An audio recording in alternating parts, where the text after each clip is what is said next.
Here are today's top stories. Malacanang denies the rise of a culture of impunity following the killing of 2 mayors and many others.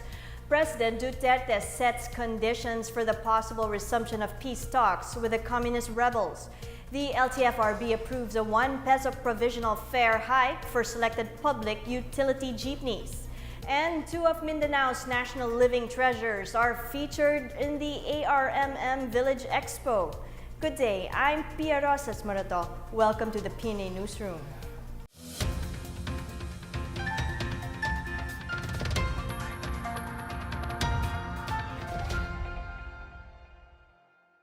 Our top story today, Malacanang dismisses accusations of the spread of the culture of impunity in the country following the killing of 2 mayors, among others. The palace maintains that the government continues to follow the rule of law. Here's a report. Contrary to claims by President Rodrigo Duterte's critics, Malacanang maintains that there is no culture of impunity in the country. Presidential spokesperson Harry Roque made a clarification in response to Akbayan Party List Representative Tom Villarin's remarks that the Philippines has become dreadful and deadly under the Duterte administration. Some critics blame President Duterte for the rise in the number of unsolved cases of killings in the government's war against illegal drugs and criminality. The statement came as authorities investigate the deaths of Mayor Antonio Halili of Tanawan City, Batangas, and General Tino Nueva Ecija Mayor Ferdinand Bote. Roque insists that the administration does not condone any state-sponsored killing and continues to adhere to the rule of law. Roque said the Philippine National Police is sparing no effort to find and capture the killers of the 2 mayors. Senator J.V. Ejercito echoes Roque's suspicion that the deaths of 2 mayors may be aimed at shaming the government. Ejercito expressed alarm that the killings happened in a span of only 2 days. The deaths of Halili and Bote were both condemned by the administration and the opposition. Halili has been tagged as an alleged member of an illegal drug trade group. However, Bote, a first-term mayor, is a member of the ruling party PDP that President Duterte heads. Meanwhile, Vice President Leni Robredo reiterated Malacanang's calls for authorities and the police to intensify investigation into the recent spate of killings of local government officials, priests, and ordinary citizens. For the PNA Newsroom, I'm Bench Bondok. A PNP task force held today a reenactment of the assassination of Mayor Antonio Halili at the Tanawan City Hall grounds last Monday morning. SOCO operatives found through a rangefinder that Halili was shot from more than 80 yards away. The alleged sniper's hole was estimated to be at the grassy area near the City Hall, elevated some 4 meters from the mayor's position. This examination confirmed initial findings that showed the bullet had hit Halili's left breast was moving downward. The reenactment was led by members of Special Investigation Task Group Halili. The identity of the supposed sniper is still unknown. Calabarzon Regional Director Chief Superintendent Edward Carranza says the PNP Highway Patrol Group is now collecting CCTV footage around City Hall to find leads about the suspect's identity. Malacanang is likely to reconsider the resumption of peace talks with the National Democratic Front of the Philippines if certain conditions set by President Duterte are met. Presidential spokesperson Harry Roque says one of the conditions is that the coalition government demanded by Communist Party of the Philippines founding chairman Jose Maria Sison should not be part of the peace talks. Duterte also called for the holding of the talks in the country along with a demand to stop collection of the so-called revolutionary tax. Cessation of hostilities in which a new People's Army are encamped in designated areas should also be observed before resuming the talks. Meanwhile, Roque said localized peace talks may be pursued by local government units provided they do not concede any aspect of government. Presidential Peace Advisor Jesus Dureza meanwhile says the conditions were considered from various positions expressed during the command conference conveyed by Duterte in Malacanang. Dureza said the president has also expressed his wish that Norway continues as facilitator in the event the peace talks are resumed.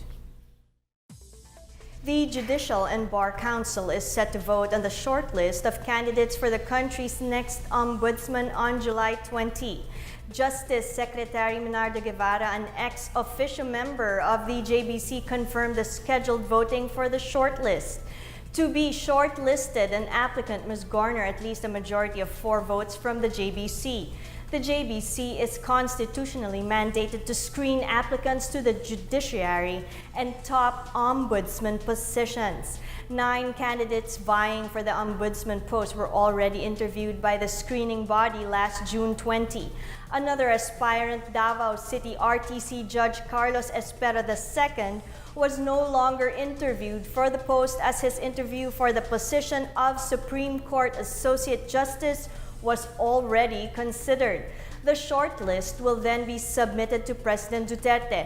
Duterte's pick will replace Conchita Carpio Morales, who will retire on July 26. Commuters would have to pay more for their jeepney fare as the Land Transportation Franchising and Regulatory Board approved a provisional fare hike in certain regions in the country. LTFRB Chairman Martin Delgra said they are currently drafting the order that will enact a provisional fare increase of 1 peso per PUJs. The fare hike will cover jeepneys plying Metro Manila, Central Luzon, and Calabarzon routes. The increase is set to be implemented in response to rising fuel prices. The last time a fare increase for jeepneys was approved was in February 2017. Meanwhile, the Liga ng Transportasyon at Operator sa Pilipinas or LTOP hailed the provisional increase in jeepney fares. The group, however, hopes that LTFRB will approve its original petition for a 2 peso increase. Still to come, PLDT says a DOLE order to regularize more than 7,000 employees will disrupt its operations. These and more when the PNA Newsroom continues.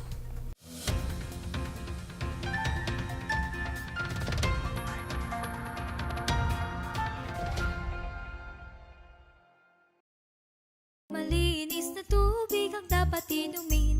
Yan ay tiyakin, pati tubig sa lutuin. Gamitin palagi ang tsinelas. Kumamit lang ng toilet, huwag kung saan-saan. Bulate, iwasan, maghugas ng kamay bago at matapos na kumain. At pagkatapos kumamit ng toilet, tugas-tugas ng kamay. Kaibigan, mga bulating pasaway, goodbye!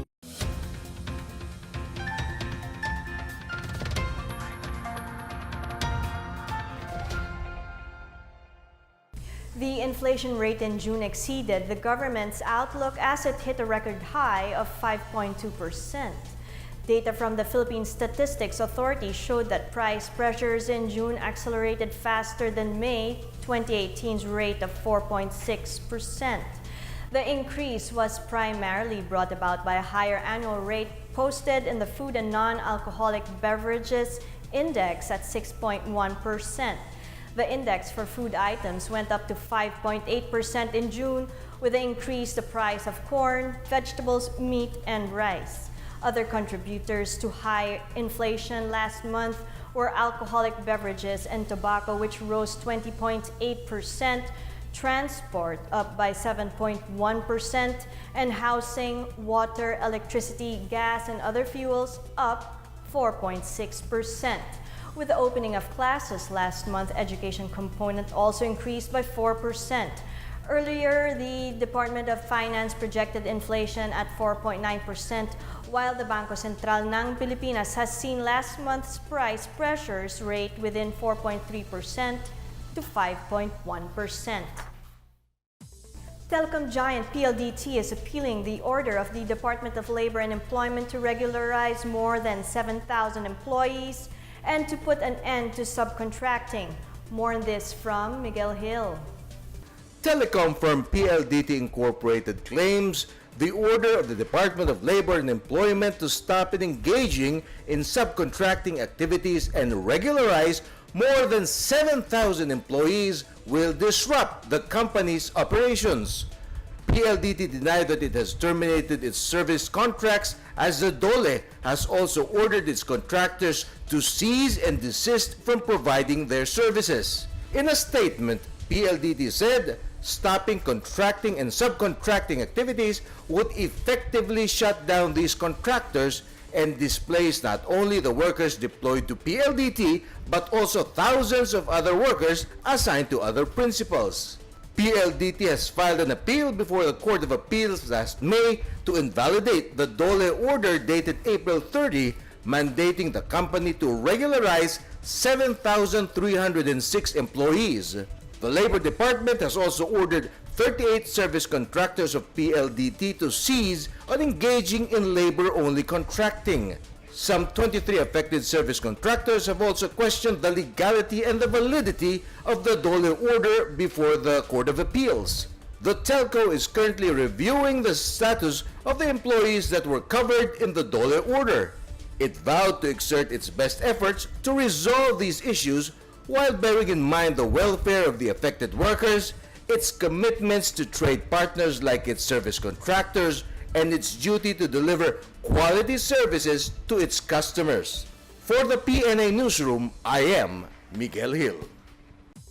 About 15,000 jobs are currently available in projects related to government's Build, Build, Build program.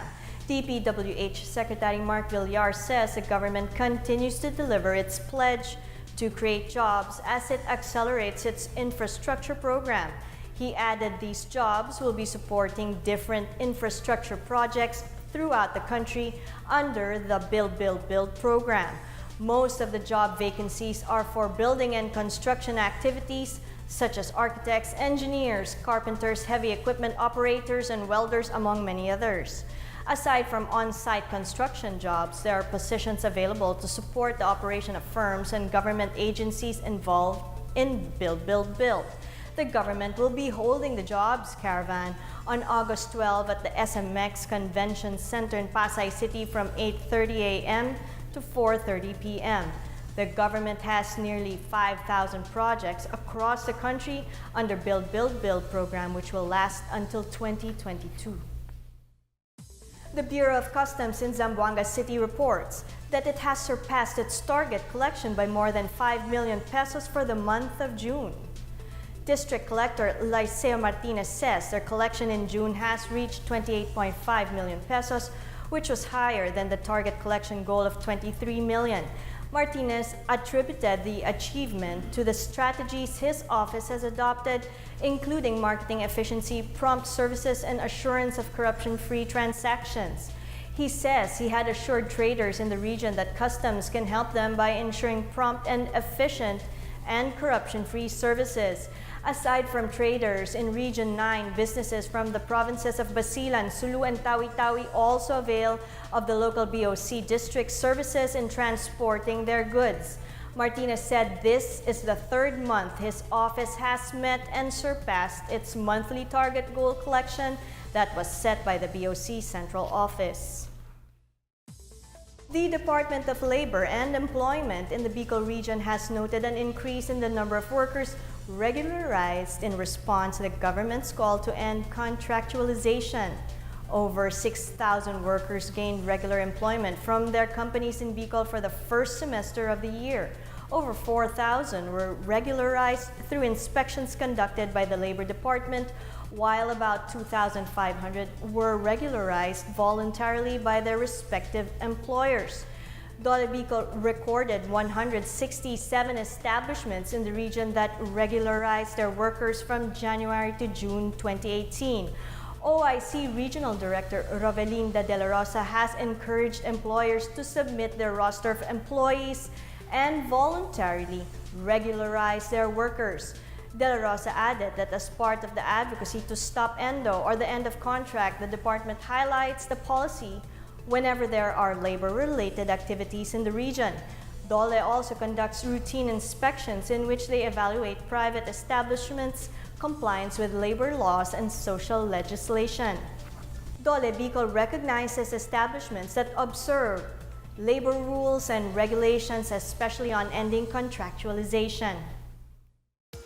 Up next, the military urges the Bangsamoro Islamic Freedom Fighters to surrender as it foils an attempt to seize a town in Maguindanao. Two of Mindanao's national living treasures are featured in the ARMM Village Expo. Back after a quick break, this is the PNA Newsroom.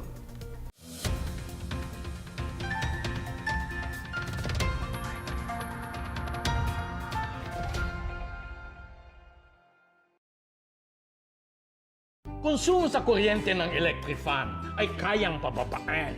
Easy-easy, kayang-kaya. Una, pag nag-electric fan ako, number 1 lang ang fan speed. Hindi kailangang todo ang lakas. Nakakalula! Siyempre, dahil 1 lang ang speed, ang electric fan dapat malapit lang sa akin para sapat ang lakas ng ihi. Easy-easy lang, hindi ba? Malapit lang ang electric fan para 1 lang ang fan speed. Ilalayo mo, tapos ilalaksan mo naman ang speed, ay di mas lalakas ang konsumo. Ay nasaan ang logic doon? Isa pa, kung ako lang naman ang nagpapahangin, yung oscillator, ito yung panggalaw ng ulo ng electric fan pa kanan o pa kaliwa, nilalak ko na nakatapat lang sa akin. Bawas kuryente na din yun. Ako lang naman ang dapat mapreskuhan Hindi yung sopa, hindi yung TV, hindi yung dingding o yung bintana. Alangan din naman palakad-lakad ako para sundan ang tama ng ihip. Aba, doesn't make sense. Dapat ihip ng hangin, doon laang kung saan kailangan. Bayarin ko sa kuryente, bababa din. Sa paggamit ng electric fan, i-diskarte mo. I-power mo, i-safety mo, i-secure mo, i-diskarte mo.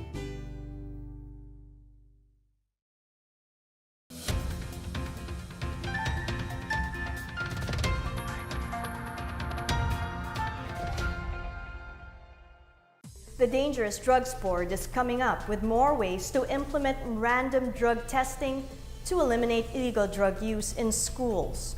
DDB Chairman Catalino Uy says the board supports the programs of some schools against drug use. He says that in the public secondary school level, random drug testing should be held alongside comprehensive school-based prevention programs and supported by student assistance programs, student and faculty education, and the participation of parents and the community. He reiterates that random drug testing is already implemented on students in public secondary schools under the Comprehensive Dangerous Drugs Act of 2002. The drug tests are also supported by the National Drug Education Program and Barkada Contra Droga of the Department of Education. The military is urging the Bangsamoro Islamic Freedom Fighters to surrender amid the continued neutralization of its forces. Western Mindanao Command spokesman Colonel Jerry Besana noted that the numbers of the terrorist group are dwindling following continued operations by Joint Task Force Central. Government troops have encountered BIFF fighters led by Sulaiman Tudon at Sitio Mopac, Barangay Poblacion, Datu Paglas, Maguindanao, where they reported to have foiled the group's plot to take over the Datu Paglas town hall. 4 BIFF fighters were killed and 2 others were wounded. Westmincom vowed that the operation against the BIFF will continue until they surrender or their forces are wiped out. The Samahang Basketball ng Pilipinas has expressed its full support to Gilas Pilipinas following the brawl that took place during its match against Australia at the Philippine Arena on Monday night. In a statement, SBP Chair Senator Sani Angara said, "The true test of a fan is to stick with his team through thick and thin." He, however, said that sanctions must be meted out and apologies extended as true sportsmen would. He added the incident should not be construed that Filipinos are rude to visitors, stressing that they remain the most hospitable race, as millions of visitors who visit the country annually would attest. Angara has urged everyone to move on from the incident and focus on the national project of hosting the FIBA World Cup in 2023. The ARMM Village in Cotabato City pays its tribute to the works of 2 national living treasures who are known for preserving 2 of Mindanao's greatest traditions. More on this from Janice Cave. The Basilan Village, one of the 5 communities represented in the ongoing ARNM Villages Expo at Sheriff Cabansuan Complex, is featuring 2 living national artists as main attraction. Aptly depicted as weavers of peace, the Basilan Village highlights musician Ambalang Ausalin and weaver Uwang Ahadas, who have both been recognized as National Living Treasures or Manlilikha ng Bayan by the national government. The Basilan Village features the works of the Yakan people, who are known as the finest weavers in the southern Philippines, even as they are also recognized for their rich musical tradition. 75-year-old Apo Ambalang from Lamitan City was recognized for her commitment to safeguarding and promoting the Yakan Tenun or tapestry weaving tradition. In her younger days, Ambalang was mentored by her mother, then the province's best weaver. She practiced with strips of coconut leaves and started to weave all the designs of the Yakan cloth, including the sinaluan and seputangan, 2 of the most intricate styles in Yakan weaving. The Basilan Village is also proud of the unique talent of Uwang Ahadas, a 73-year-old musician who uses native instruments such as the gabang, agung, and quintangan kayu for his music. Ahadas continues to educate the locals about the Yakan musical traditions despite being almost blind. He was proclaimed as a living treasure for his dexterity in playing Yakan musical instruments and for his deep knowledge of the aesthetic possibilities and social context of these instruments. The ARNM Villages Expo features different ethnic groups in the region to let other people understand, learn, and appreciate the Bangsamoro culture and traditions. The exposition will run up to December 28 this year. For the PNA Newsroom, I'm Janice Cave. Let's now check out weather forecast for Metro Manila and the rest of the country.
Let's take another look at today's top stories. Malacanang denies the rise of a culture of impunity following the killing of 2 mayors and many others. President Duterte sets conditions for the possible resumption of peace talks with the communist rebels. The LTFRB approves a 1 peso provisional fare hike for selected public utility jeepneys.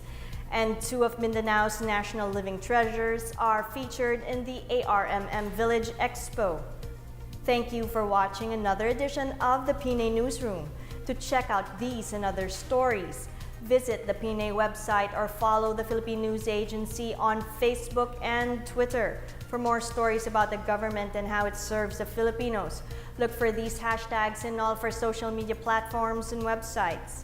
And that's your daily dose of the latest news and information that you need to know from the PNA Newsroom. I'm Pia Rosas Morato.